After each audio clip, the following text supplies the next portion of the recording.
नमस्कार दोस्तों, मैं शिवन नायक आपको स्वागत करता हूँ journey of my life finite to infinite में। आइए हम आज जानते हैं सौर विज्ञान के कुछ अहम बातों के ऊपर में। सौरोदय विज्ञान हमारे पुरातन विद्वानों की अनुपम देन है। ये एक ऐसा आश्चर्यजनक एवं चमत्कारिक विज्ञान है कि इसके अनुसार हम जो भी कार्य करते हैं वो निश्चय ही सफल होता है। इसमें संशय का तनिक भी स्थान नहीं है। सौरोदय विज्ञान स्वर पर आधारित है। साधारणतया एक व्यक्ति प्रति मिनट में 13 से 15 श्वास प्रश्वास करता है और 24 घंटों के अंदर वो 21,600 श्वास प्रश्वास लेता है। इसी श्वास प्रश्वास की क्रिया पर व्यक्ति की आयु निर्धारित होती है। जो व्यक्ति श्वास प्रश्वास की मात्रा जितनी अधिक घटा लेता है उसकी आयु उतनी ही लंबी हो जाती है। यही कारण है कि हम लोग प्राणायाम को बहुत अधिक महत्व देते हैं। योग एवं साधना में भी प्राणायाम को इसलिए सर्वाधिक महत्व दिया गया है। यद्यपि श्वास प्रश्वास की क्रिया बहुत ही साधारण सी प्रतीत होती है और जनमानस इस और विशेष ध्यान नहीं दे पाता, परंतु जो व्यक्ति इस विज्ञान का साधक है वो जानता है कि इस श्वास प्रश्वास की गति कितनी महत्वपूर्ण है और आश्चर्यजनक है। इस क्रिया की शक्ति और सामर्थ्य हमें आश्चर्यचकित फल प्रदान करने वाला है। सौरोदय विज्ञान एक ऐसा विज्ञान है जो हमारी प्रत्येक क्रिया, सुख दुख, व्याधि, शोक, रोग, मृत्यु आदि की पूर्व सूचना देने में समर्थ रहता है। इस विज्ञान की सहायता से समस्त प्रकार के रोगों, दुख एवं विपत्तियां दूर करने में मनचाही सुख और फल प्राप्त किए जा सकते हैं। ये तथ्य शायद कम ही लोग जानते हैं कि हमारे शरीर में अबाध गति से चलने वाला श्वास प्रश्वास एक ही समय में और एक ही नासिका के दोनों नासापुट से नहीं चलता, बल्कि निश्चित समय और निश्चित क्रम में क्रमश अलग अलग नासापुट से चलता है। एक नासापुट से यानी कि एक नोस्ट्रिल से निश्चित समय पूरा हो जाने पर वो दूसरा नासापुट से चलता रहता है।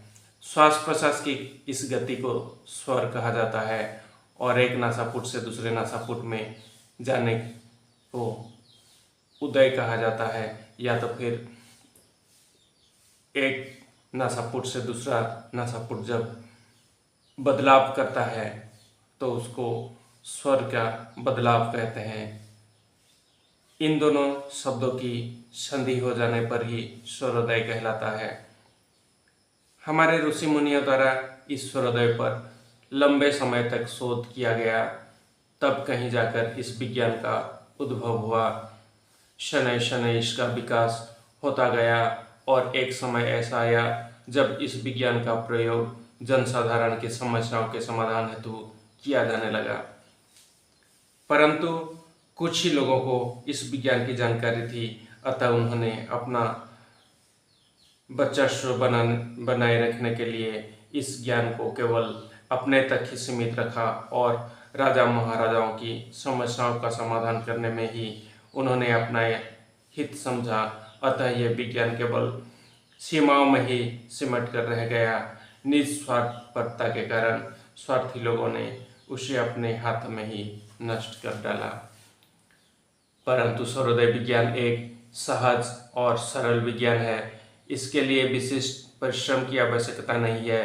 केवल कुछ ही दिनों तक यदि इसका अभ्यास किया जाए तो इसका साधक समय तत्व और स्वर का विचार करके असंभव को भी संभव बनाने में सक्षम हो सकता है। इस संपूर्ण ब्रह्मांड में जीव के शरीर धारण करते ही उसके नथुनों में श्वास का आवागमन आरंभ हो जाता है, लेकिन शायद सभी लोगों को ये ज्ञान नहीं होगा कि अवध गति से चलने वाला श्वास प्रश्वास एक ही समय में एक साथ नासिका के दोनों नासापुट में नहीं चलता, बल्कि निश्चित समय के अनुसार वो क्रमशः दोनों नासापुट में एक के बाद एक क्रम के आधार पर चलता रहता है।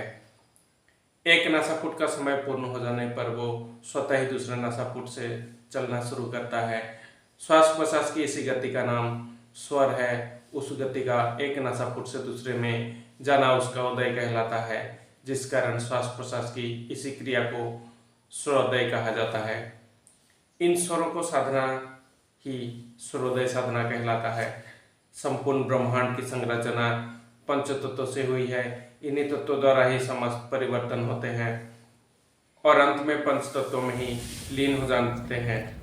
परमात्मा ने सबसे पहले आकाश की रचना की, फिर आकाश से वायु की, वायु से अग्नि की, अग्नि से जल की और जल से पृथ्वी की रचना की गई। इन्हीं पंचों तत्वों के सूक्ष्म रूप को पंच तत्व कहा जाता है। ये स्पष्ट करना भी अनुचित नहीं होगा कि इन पंच तत्वों में भी एक एक तत्व के पांच पांच भेद हैं, जिनके समूह से यह ब्रह्मांड बना। इस ब्रह्मांड में भी समय समय पर परिवर्तन होता रहता है और इसका विनाश भी होता रहता है। मनुष्य की ये देह भी इन्हीं पंच तत्वों के समूह में बनी है, जिसमें नाभि से ऊपर मस्तक तक 72,108 नाड़ियां हैं, जो वृक्ष की शाखाओं के समान संपूर्ण शरीर में फैली हुई है। इन्हीं नाड़ियों में कुंडलिनी शक्ति भी है। मानव शरीर में 24 नाड़ियां प्रधान है, जिसमें से 10 नाड़ियां में वायु का संचालन होता है। इस 10 नाड़ियों में 3 मुख्य नाड़ियां हैं, जिन्हें ईड़ा, पिंगला और सुषुम्ना कहा जाता है। ईड़ा शरीर के बाएं तरफ फैली हुई है, इसे चंद्र नाड़ी भी कहते हैं। पिंगला शरीर के दाएं ओर फैली हुई है, इसे सूर्य नाड़ी भी कहते हैं। जबकि सुषुम्ना नाड़ी शरीर के मध्य भाग में है। सूर्य चंद्र इसके आधार पर स्थित है। इन्हीं तीन नाड़ियों के नाम से 3 प्रकार के स्वर जाने जाते हैं, यथा ईड़ा, पिंगला और सुषुम्ना स्वर। जब श्वास बाएं नासापुट से बाहर आता है तो उसे चंद्र स्वर कहते हैं। जब श्वास दाएं नासापुट से बाहर आता है तो उसे सूर्य स्वर कहते हैं। जब श्वास दोनों नासापुटों से बाहर बराबर गति से निकलता है तो उसे सुषुम्ना स्वर कहते हैं। स्वर अथवा श्वास के आवागमन के साथ पंच तत्वों में भी किसी एक तत्व की उपस्थिति भी निरंतर बनी रहती है अपने स्वर के साथ।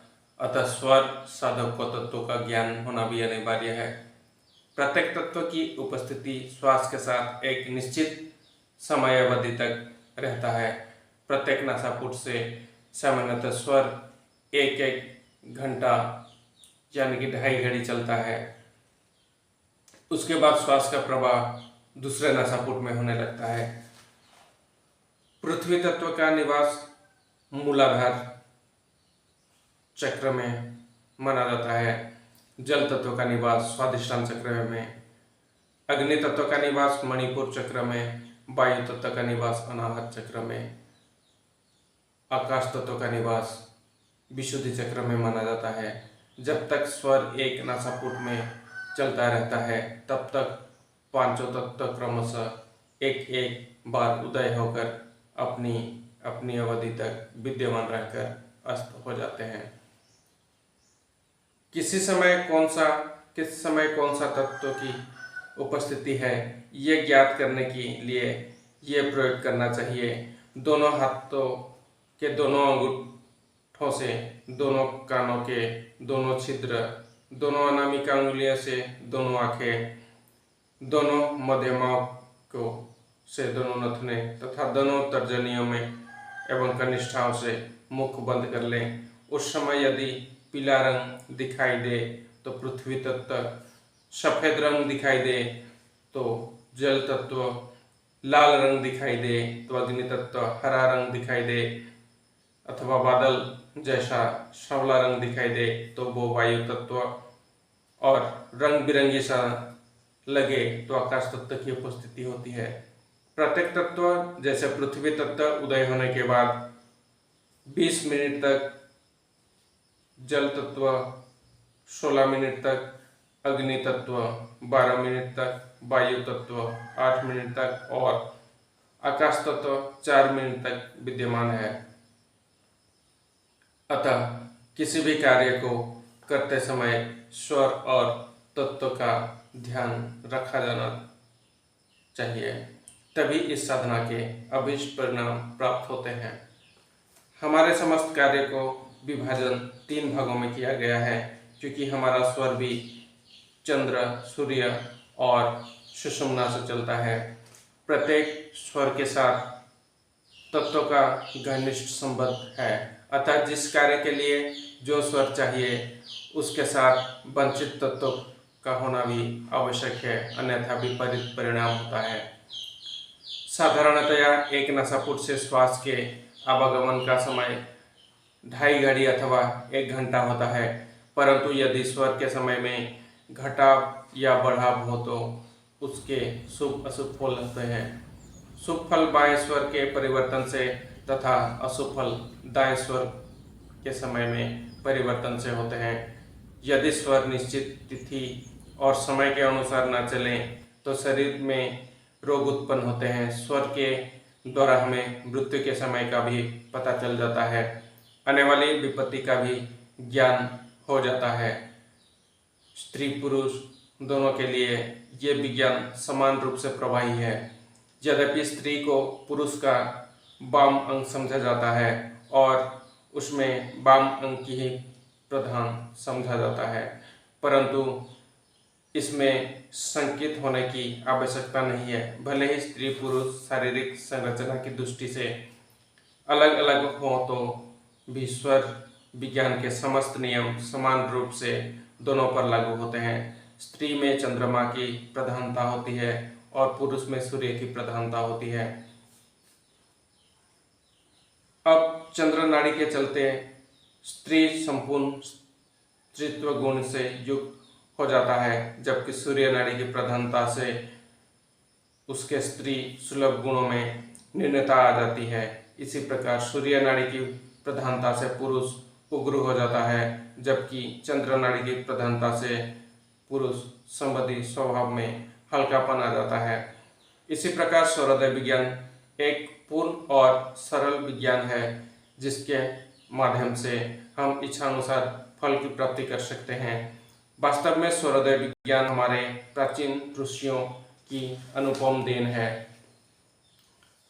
उन्होंने सूर्योदय की इस प्रक्रिया की खोज करके ये निश्चित किया था कि इस विज्ञान से मानव हित में क्या क्या कार्य किया जा सकते हैं, अथवा कौन कौन से कार्य किस किस समय किए जाए, ताकि उनका परिणाम निश्चय ही सुफलदायी हो।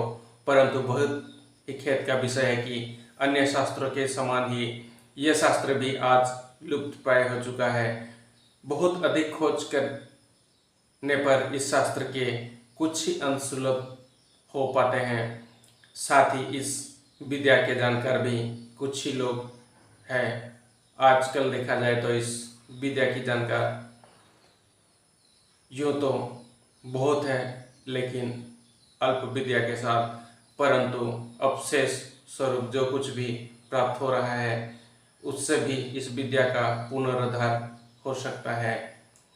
मेरा ऐसा मानना है कि यदि इस विषय पर हम शोध करें तो बहुत संभव है कि इस विद्या को पुनर्जीवित किया जा सके। दोस्तों,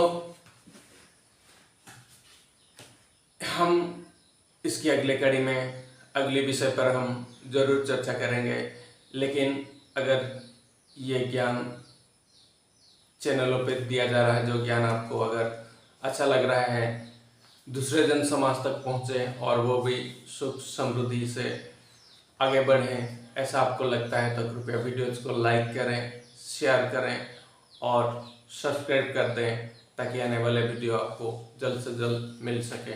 धन्यवाद।